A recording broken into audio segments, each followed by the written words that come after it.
de controlar el medio interno, ¿no? Que es la función y la reproducción, son las dos funciones.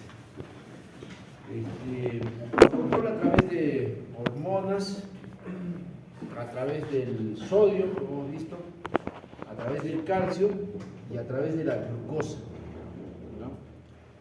Entonces vamos a ver los trastornos que tengan que ver con el trastorno, con la alteración de la glucosa.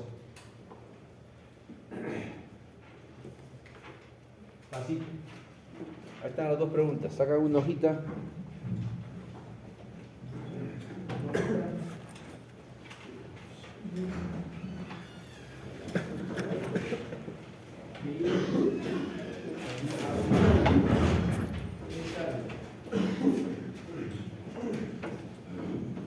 Comer mucho dulce sube la glucosa y provoca diabetes. Segunda pregunta. No comer baja la glucosa. Ya, conteste. Comer mucho sube la glucosa. Entonces son tres preguntas, ¿ya? Comer mucho sube la glucosa. 2, provocan diabetes. No comer te baja la glucosa y te desmayas.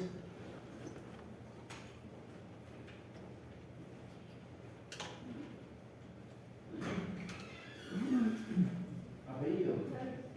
Pablo.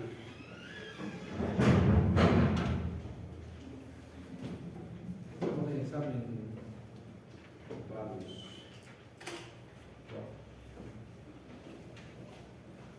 Listo. Ya. Entreguen los últimos. Sí, no. Comer mucho sube la glucosa, sí o no. Provoca diabetes, sí o no. No comer baja la glucosa hasta desmayarse, sí o no. Nada más. Es sí o no, no hay que poner explicaciones. La fisiopatología, nada bien. Listo.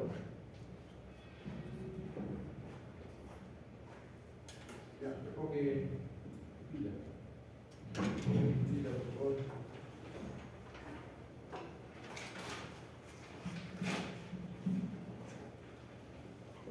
Sí, pila. Yo también tu pila.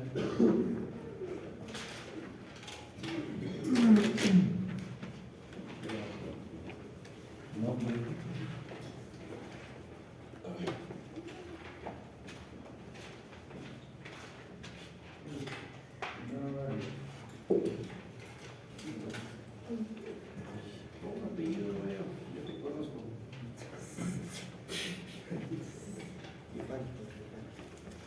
Ya.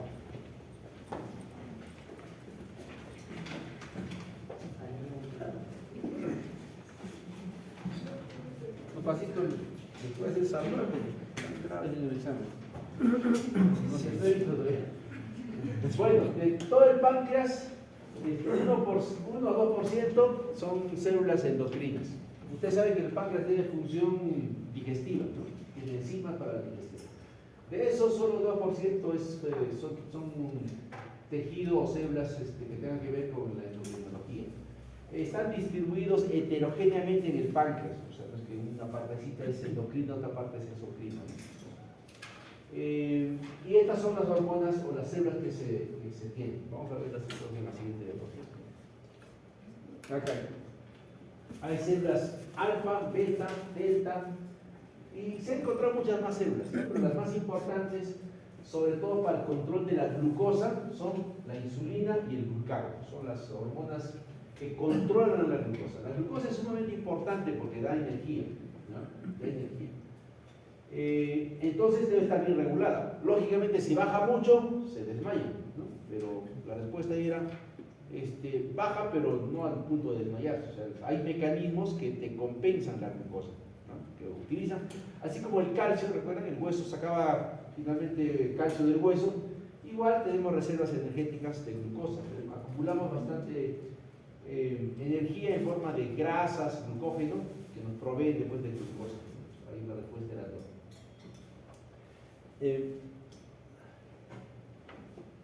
¿Qué pasa con la glucosa? Casi el 50% más o menos de lo que ingieren ustedes todos los días son carbohidratos, los cuales se convierten en glucosa. O sea, no solamente el azúcar que consumen, mucha gente cree que solo la glucosa te mantiene tu glucosa, es falso. Ustedes que han tomado desayuno hoy día, Quaker con quinoa, ¿no es cierto? Esa quinoa, el 80%, casi el 90%, 85% es carbohidrato, ¿ya? La quinoa. Mucha gente cree que es proteína, en realidad solo trae 10 a 15% de proteína, la mejor quinoa que hay. Les han engañado que es full proteína, que es, no, mentira, es puro carbohidrato. También la avena, ¿no? La avena también dicen que es buena, tiene fibra, ¿no? Sí tiene más o menos 6% de fibra, que es poquísimo. Todo lo demás es harina, carbohidrato. De hecho es almidón, ¿no es cierto? El almidón es glucosa más glucosa más glucosa más glucosa. La vida que es pégale.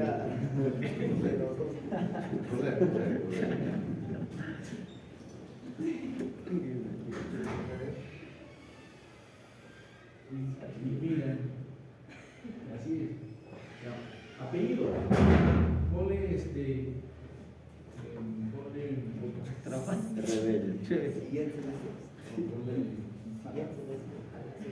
llega tarde y todavía golpea la puerta.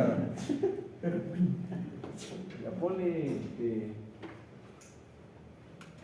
mejor ponle falta ya.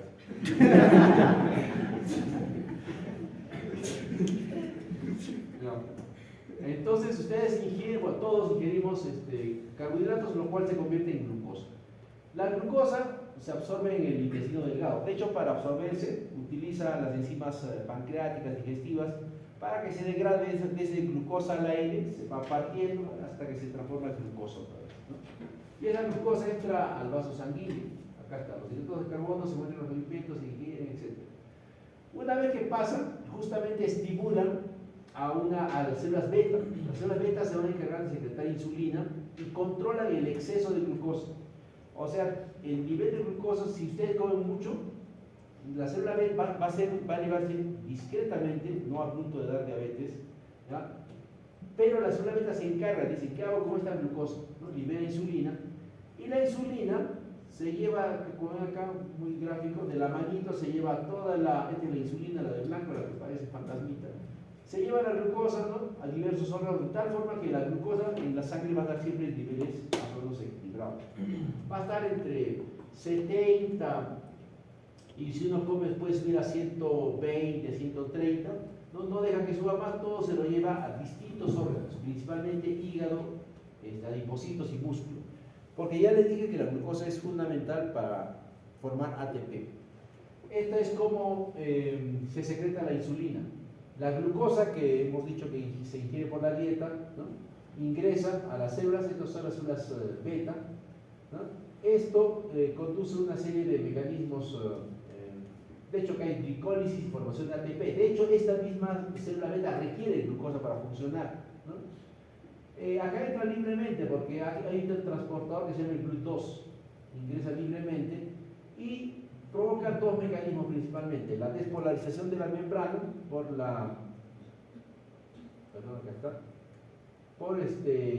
los canales de potasio, ¿no?, que se cierran.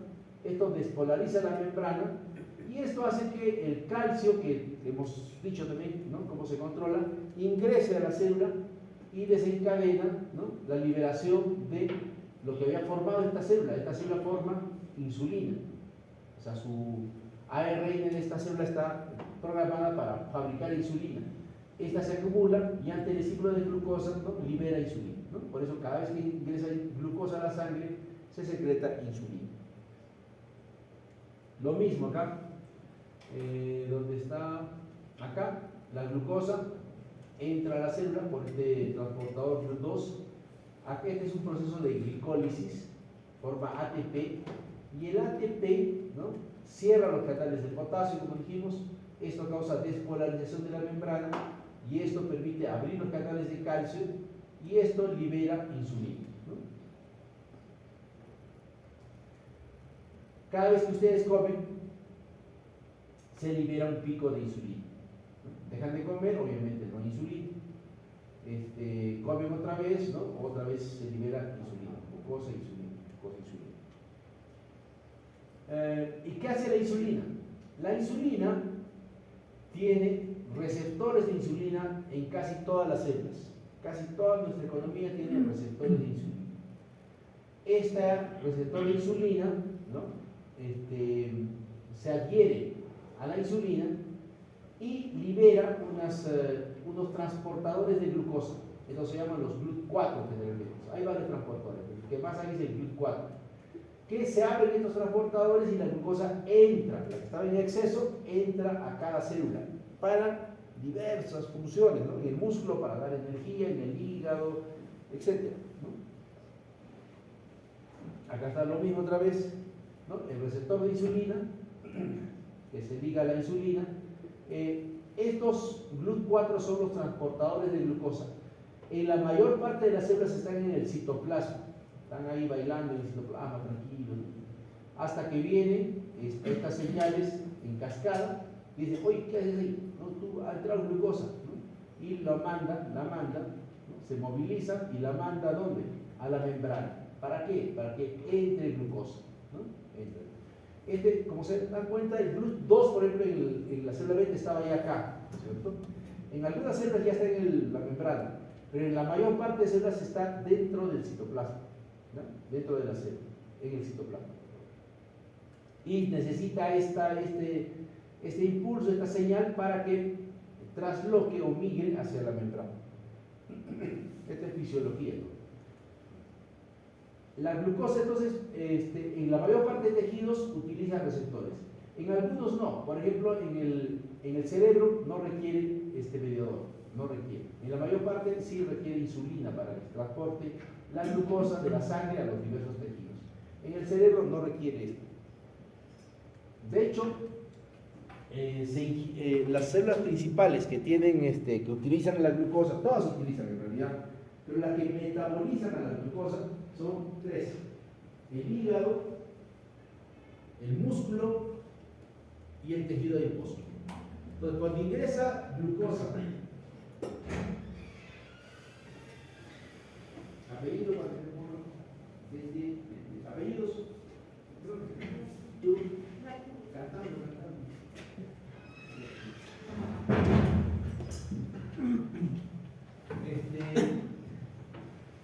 De hecho, como ven ahí, la glucosa, ¿no? Que ha sido ingresada al hígado se utiliza para generar glicólisis. Acá se utiliza para varias cosas en realidad. Se utiliza para formar glicólisis, energía. En el músculo también se utiliza para formar, acá está, glicólisis. Esta vía, si recuerdan bioquímica, es la vía glicolítica, ¿no? Se transforma acá hay varios pasos, acá hay 12 pasos para transformarse al piruvato, 12 pasos enzimáticos. Y el piruvato entra a ciclo de Krebs y produce energía, porque el músculo necesita energía. Este músculo puede ser músculo cardíaco, músculo estriado, ¿no es cierto? Necesita mucha energía. Pero sí, ¿qué pasa si ingerimos mucha glucosa? Si la ingesta de glucosa es muy alta, ¿no? Como mucho, ¿no? Entonces, el organismo no desperdicia esta energía, no se puede desperdiciar energía. De hecho, nuestra genética nos ha hecho ahorradores de energía, por eso hemos sobrevivido, por eso estamos sentados y parados hoy. Porque nuestros antecesores, estoy hablando de hace como 5.000 años o más, ¿no? Desarrollaron estas capacidades de almacenaje. ¿Cuál es? Si tengo mucha glucosa en el músculo, transformo a glucógeno. Glucógeno, si ustedes recuerdan, es también glucosa más glucosa más glucosa más glucosa a la N, ¿no? Es la forma de almacenar glucosa de los mamíferos, de los animales en general. Las plantas hacen lo mismo, pero forman almidón. Nosotros formamos glucógeno. Y esto ocurre en el músculo, en el hígado, fíjense, glucógeno. Acá, de hecho, esta es la mayor reserva de glucógeno. Entonces, si comemos mucho, no se desperdicia, igual entra a la célula, pero se forma una parte para energía, piruvato llámese energía, porque esto va al ciclo de Krebs, y glucógeno es reserva. Si tengo mucha glucosa, más de la que puedo reservar en el hígado, porque esto tiene un límite, el hígado tiene un límite para reservar el glucógeno. ¿Para qué reservamos? Para el momento de ayuno. Cuando ustedes no toman desayuno, si alguien acá no tomó, no se va a desmayar, ¿no? Lo que le va a pasar va a ser el marcha reversa, o sea, del glucógeno va a transformarse a glucosa y esto va a botar a la sangre. ¿Qué hormona va a hacer esto? El glucagón. Vamos a verlo aquí. Pero si hubiera mucha glucosa, ¿qué hace? Transforma en glucógeno. Pero si la persona sigue ingiriendo más, o sea, 2 tazas de cuáquer, le han dicho que coma quinoa también, ¿no? Y 3 panes para que esté fuerte, ¿no? Y a media mañana come fruta, que también tiene glucosa, ¿no? Y en el almuerzo se despacha un taipá, un arroz chaufa, puro carbohidrato. Entonces, dice, ¿qué hacemos con tanta glucosa? El hígado, les decía, tiene un límite de almacenaje de glucógeno, pero no se desperdicia. Va por esta vía, ¿no? Y transforma la glucosa en ácidos grasos y en triglicéridos. Pero el hígado le dice, ¿sabe que acá yo no guardo triglicéridos? ¿Qué órgano los guarda? Es una conversación, ¿sí? Y lo manda al adipocito. El adipocito, ¿no? Recibe los ácidos grasos y los almacena. Los adipocitos son células de almacén de triglicéridos. La glucosa que también está caminando por los capilares también entra directo al adipocito y el adipocito lo transforma en ácidos grasos, ¿no? Para eso sirve el tejido adiposo. En realidad existen 2 tipos de tejido adiposo, la célula adiposa blanca y la marrón. La blanca casi constituye el 90% del tejido graso. Todos tenemos una gran cantidad de tejido graso, ¿no? Más o menos tenemos un 15 a 20% de tejido graso, todos, o sea, en normopeso. Los que tienen sobrepeso y obesidad tienen 30, 40 y algunos tienen hasta 50%, o sea, la mitad de su peso es grasa, más o menos, los obesos, obviamente.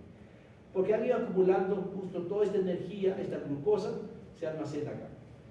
A tal punto que incluso hay personas que ya tienen demasiada adipocitos llenos de grasa, a tal punto que ya comienzan a devolvérsela al hígado.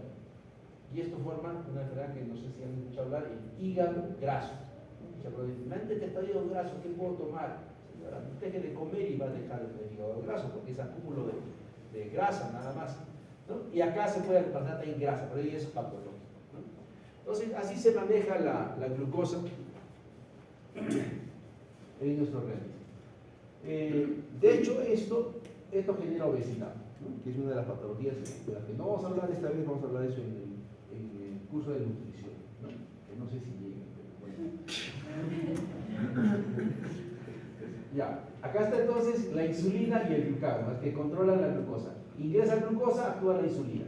Ustedes vienen sin comer, sin desayunar hoy día, ¿ya? Y no se desmayan. ¿Por qué? Porque ese glucógeno y esa grasa almacenada sirve justamente para los periodos de ayuno, ¿no? De hecho, somos organismos que no están comiendo todo el día, ¿cierto? ¿No? Las gallinitas han visto, todo el día viven así para picar, todo el día, solo duermen. En cambio, los mamíferos, como nosotros, comemos, podemos estar varias horas en ayuno, ¿no? Comemos y pues, de hecho eso ha generado la evolución, porque trabajamos, pensamos, etc., justo en esos periodos de ayuno, ¿no? De hecho, la población nuestra, estoy hablando de neandertales, por ahí en el camino, ¿no? A veces no comía seguramente, porque vivían de lo que cazaban y recolectaban, y a veces no había nada que cazar y nada que recolectar, entonces hacían periodos largos de ayuno, a veces probablemente días o semanas, ¿no?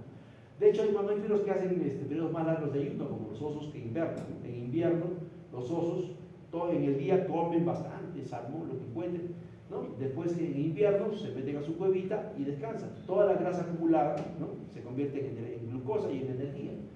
Entonces acá tenemos una hormona, en realidad tenemos hasta 4 o 5 hormonas, ¿no? Acá está el glucagón, porque se secreta en el páncreas, pero también tenemos la GH. Recuerden, la GH aumenta la glucosa. El cortisol, las catecolaminas, ¿no? Y el glucagón, ¿no? Como 4 hormonas que van a hacer que nuestra glucosa nunca baje. O sea, si vivieron hoy día sin desayuno, está tomando el glucógeno almacenado, ¿no? Y lo está transformando en glucosa. Y eso, ¿no?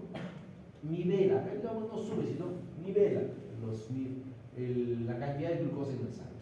De tal forma que tenemos un nivel más o menos adecuado todo el tiempo. Tendría que agotarse nuestras reservas de grasa para entrar en hipoglicemia. El glucógeno más o menos dura 12 horas. O sea, puede estar 12 horas sin comer y el glucógeno se va a ir transformando a glucosa, ¿no? Pasan esas 12 horas y no nos morimos. La grasa acumulada, esta va a sufrir un proceso de lipólisis, ¿no? Lipólisis, en el cual esta grasa, estos ácidos grasos se van a transformar a glucosa, una parte, y otra parte van a poder ser cetonas.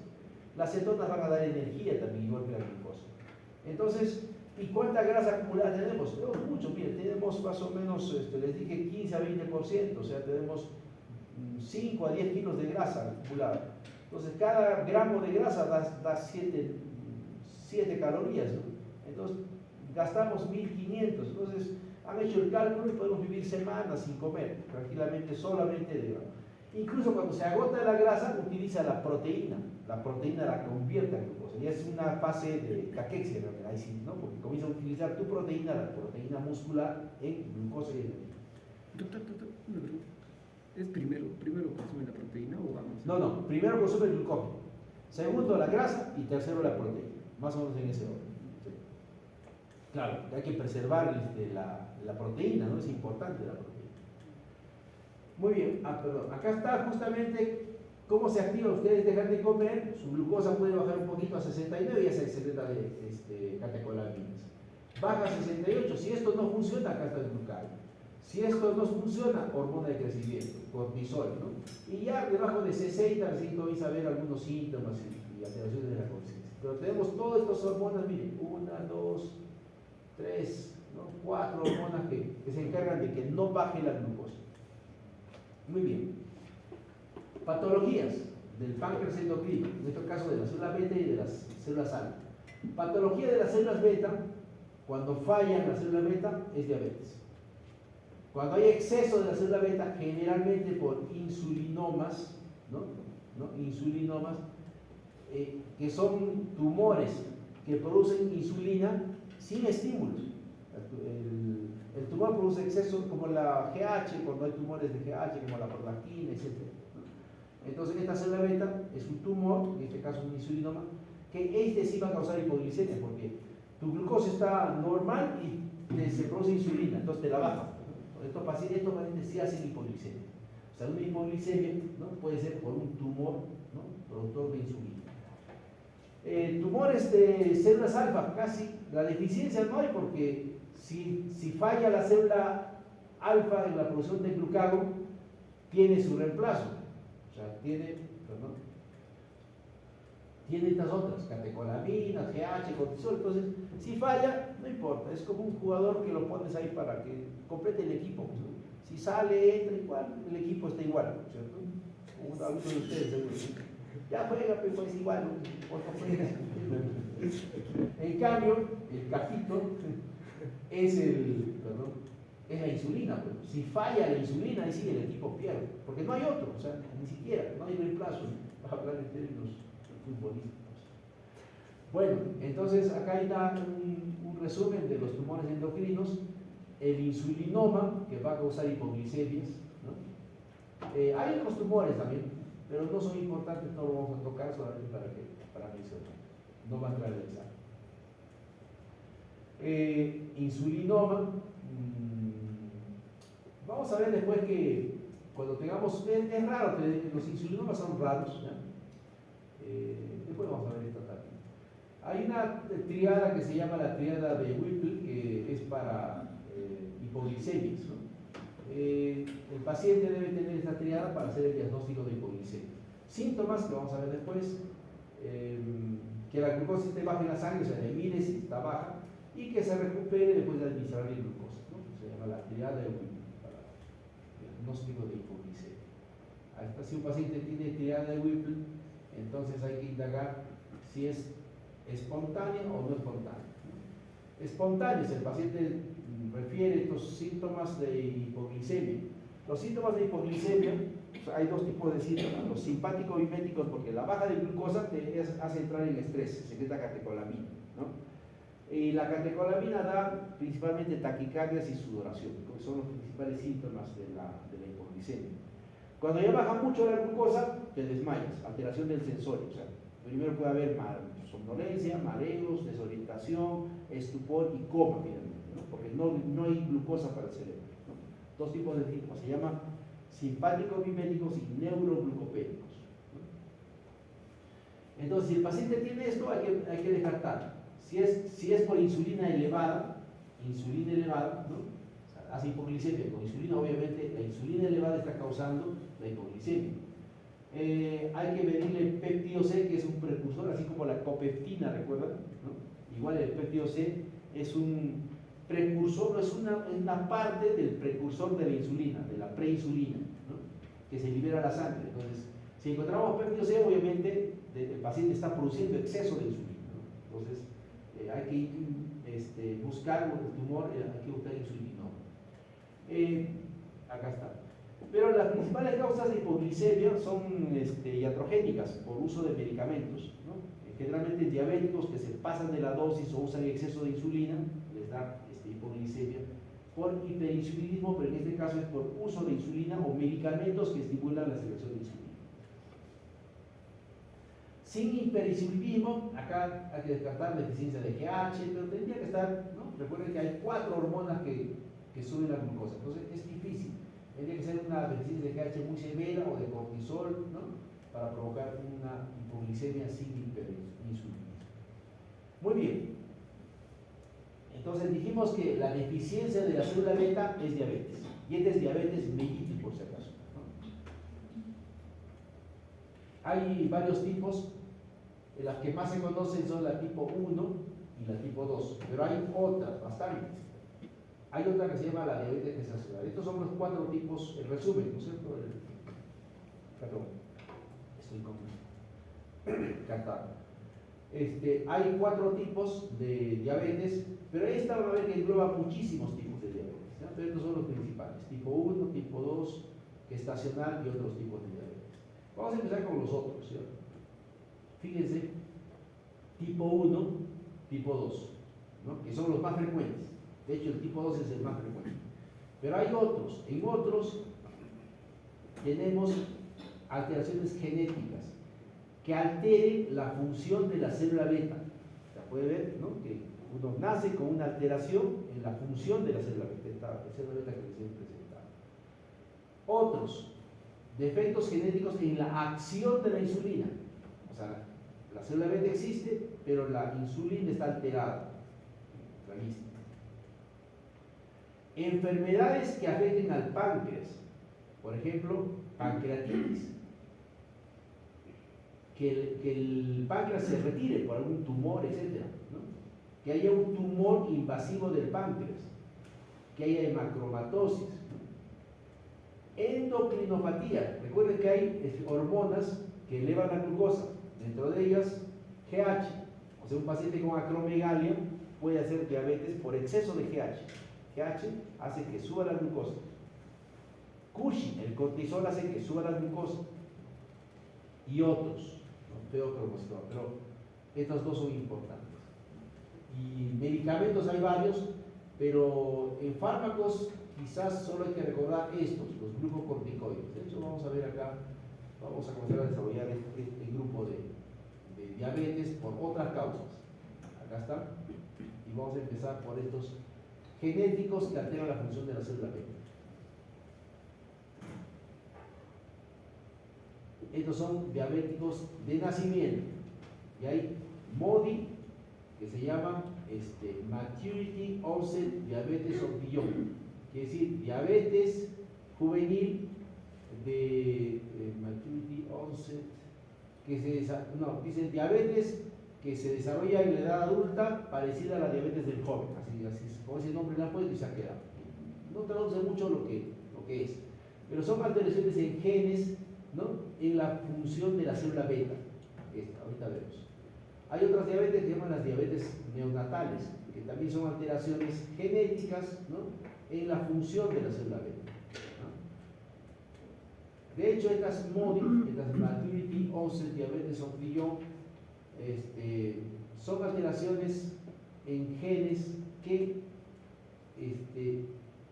provocan la función. Recuerden que la glucosa ingresa a la célula beta y hay varios mecanismos acá, ¿no?, para que se genere ATP, para que se cierren los canales de potasio y se abran los de calcio, ¿no? Entonces, acá existen varios mecanismos y acá también, en el retículo endoplasmático de la célula beta. Acá hay varios genes que generan la producción de insulina. Recuerden que esta célula beta se estimula por la glucosa, pero esta célula beta está produciendo insulina constantemente, ¿no?, y se acumula acá. Y acá hay varios genes que estén implicados en la producción de insulina.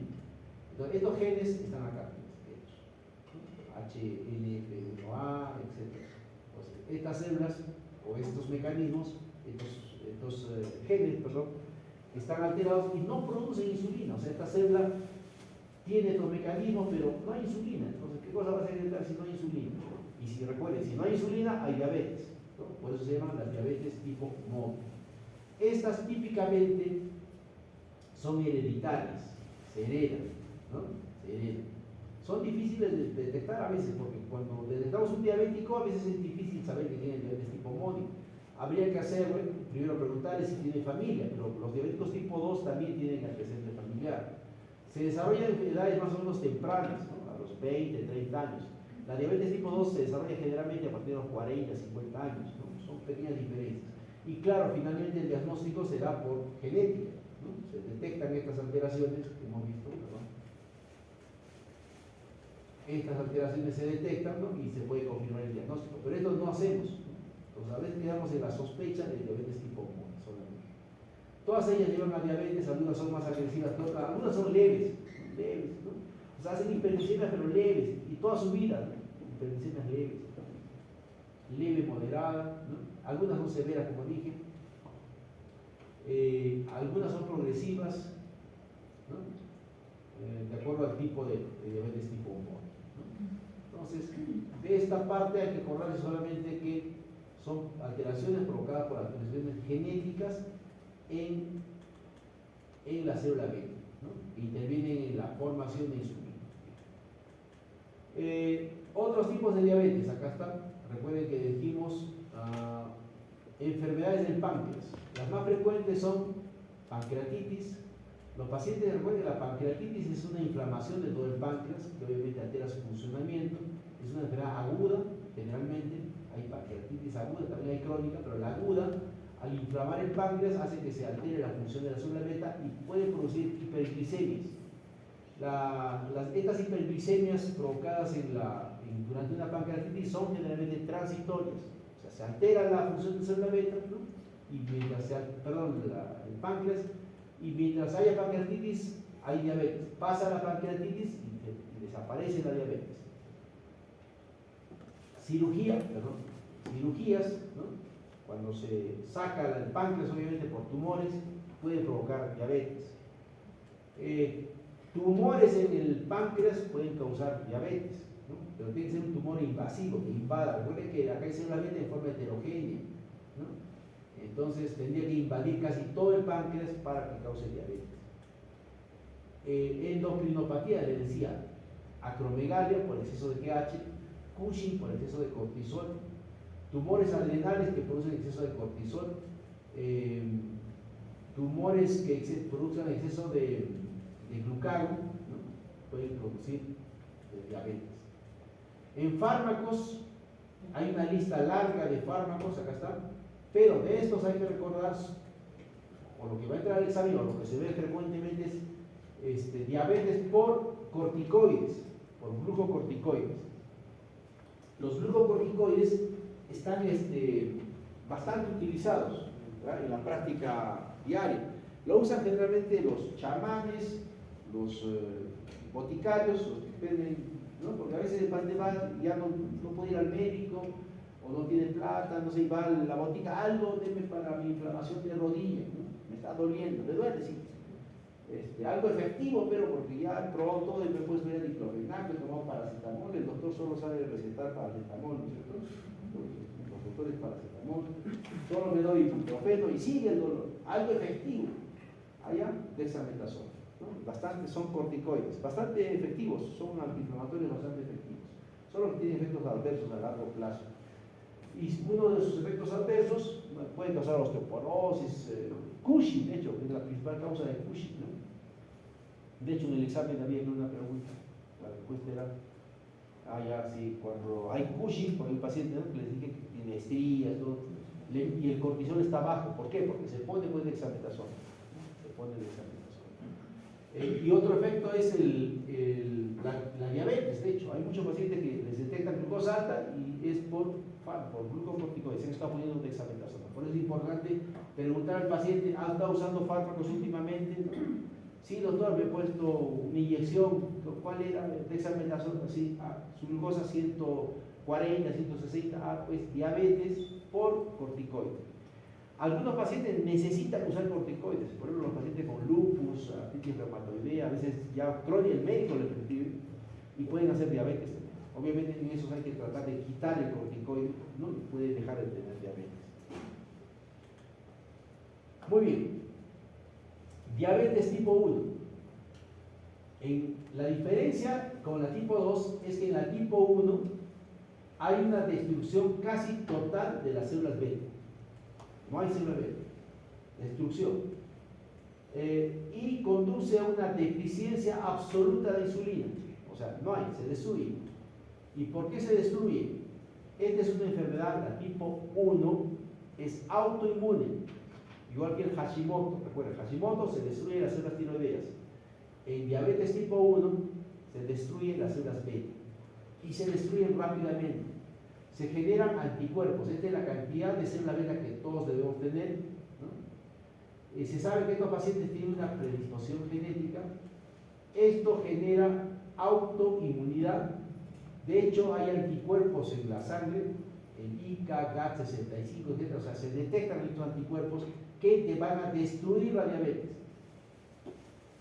De hecho, actualmente se está haciendo investigación en este grupo de pacientes y ya hay tratamientos para detener esta reacción.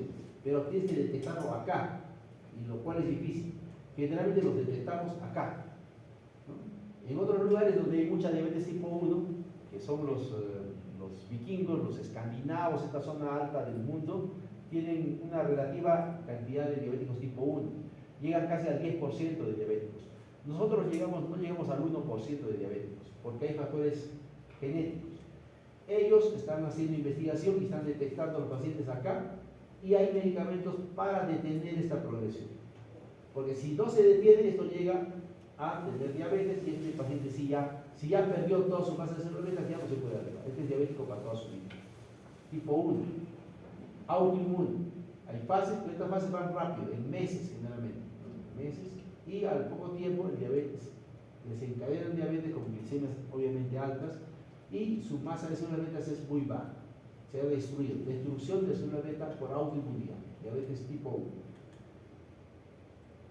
En la diabetes tipo 1, recuerden que la glucosa que se ingiere, por eso les expliqué al inicio esta parte, estimula a la insulina. Pero si no hay insulina, la glucosa se queda toda en la sangre. No puede pasar al hígado, ni al músculo, ni a ningún sitio. Se queda todo en la sangre, ¿no? Y el paciente obviamente hace hiperglicemia. Si no hay secreción de insulina, ¿no? La glucosa no puede ingresar a la célula y obviamente la glucosa se encuentra alta en la sangre. Diabéticos, en general todos los diabéticos, pero los diabéticos tipo 1, porque hay destrucción de las células beta. Este es un mapa donde muestra en más oscuro los países que tienen más diabetes tipo 1, y justo son estos, vikingos, ¿no es cierto? Inglaterra, estos, casi el 10% de casos de diabetes. En otra parte del mundo, acá en Estados Unidos, Canadá, porque estos han sido pues invadidos por estos justo, ¿no? Estos han colonizado, ¿no? Casi todo Norteamérica, ¿no? Han dicho que hay espacio, y de hecho que se ve que acá hay mucho espacio, ¿no? Grandes terrenos. Claramente, si encuentras esto, dices, acá hay. Porque recuerden que el hombre vivía de la agricultura, ¿no? Entonces, acá había pocos terrenos y invadieron Estados Unidos y acá por eso estos son gringos, pues, ¿no? Porque muy parecidos a ellos. Acá, fíjense, bueno, en otros países también hay una incidencia más o menos, no es tan alta, la gente es muy alta.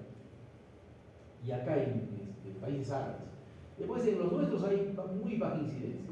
De hecho, porque no hay tantos gringos, porque parece que los gringos tienen más predisposición a esto.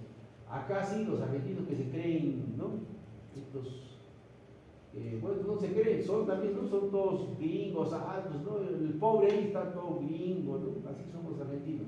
Porque han tenido mucha migración inglesa, italiana, ¿no? Y los chilenos también, otros que se creen gringos, ¿no? También, sobre todo los del medio para abajo, ¿no? Estas zonas que son muy parecidas a Suiza, son estas zonas de lagos, región de los lagos, de los ríos se llaman, ¿no? También ha habido mucha invasión inglesa, sobre todo. Se creen gringos también por esto, ¿no? Y de hecho son, pues, ¿no? Han visto en los equipos de fútbol, no tanto los chilenos, los argentinos, todos gringos, altos, ¿no? Ven mucho más. Es que estos argentinos pueden pasar influencia racial de este tipo, ¿no? Así es la vida, todos. Sin embargo, se ve que en todos los países hay incremento de la diabetes tipo 1 también, a pesar que es genético. Las causas del incremento de la diabetes tipo 1, de hecho, bueno, acá está, el páncreas se altera por la autoinmunidad y causa diabetes tipo 1. Hay factores genéticos. Aparte de la predisposición genética, se han visto algunos agentes que pueden desencadenar diabetes tipo 1. Entre ellos son infecciones por enterovirus. O sea, se ha encontrado que el Coxsackie-B, sobre todo, ¿no? Aumenta la autoinmunidad y aumenta la probabilidad de desencadenar diabetes tipo 1. O sea, hay dos factores, ¿no? El factor de predisposición genética que llevan unas ciertas poblaciones, pero se ha visto que los virus, algunos virus son los que desencadenan esta enfermedad. Entre ellos Coxsackie-B, enterovirus, ¿no? Virales, ¿no? Infecciones. De hecho, hay una teoría que dice que el hecho de cuidarse mucho, incluso hay otra teoría que cuando se cuidan mucho las personas no se infectan, tienen también más riesgo, ¿no? Hay una relación así como inversa respecto a las infecciones. Algunos factores maternos para diabetes tipo 1, edad materna adulta, obesidad, se ha visto que relacionada a diabetes tipo 1, ¿no? Obesidad en los niños también está relacionada a diabetes tipo 1, ¿no? Se ha asociado la leche materna también como factores para diabetes tipo 1, puede ser por las infecciones que podría llevar la leche de vaca, ¿no? O sea, los que no toman leche materna y toman más leche de vaca tienen más predisposición. No es determinante, la ingesta de gluten también se ha visto asociado, ¿no? La falta de vitamina D, el azúcar en la dieta, omega, influenza, y de hecho la pandemia también de COVID también se ha visto, ¿no? Fíjense la disposición de la diabetes tipo 1 y tipo 2. La diabetes tipo 1 da principalmente en niños, en rojito acá. Cuando es mayor, generalmente es diabetes tipo 2, ¿no? La diabetes tipo 1 también puede dar en adultos, pero acá menos, ¿no? Una proporción mucho menor. A veces cuando un paciente, la primera pregunta que yo tengo para un paciente, si es un niño que debuta con diabetes, ¿no? Si es niño, probablemente sea tipo 1, por probabilidad nada más. Pero si es un adulto que debuta con diabetes, ¿no? Lo más probable es que sea tipo 2, por edad. Muy bien, ahí nos quedamos. En la próxima clase hay seminarios, ¿ya? De los dos seminarios, todavía me falta acá, como estamos retrasados. De los dos seminarios, solo el primero va a exponer el jueves. Entonces me mandan su diapositiva. Listo.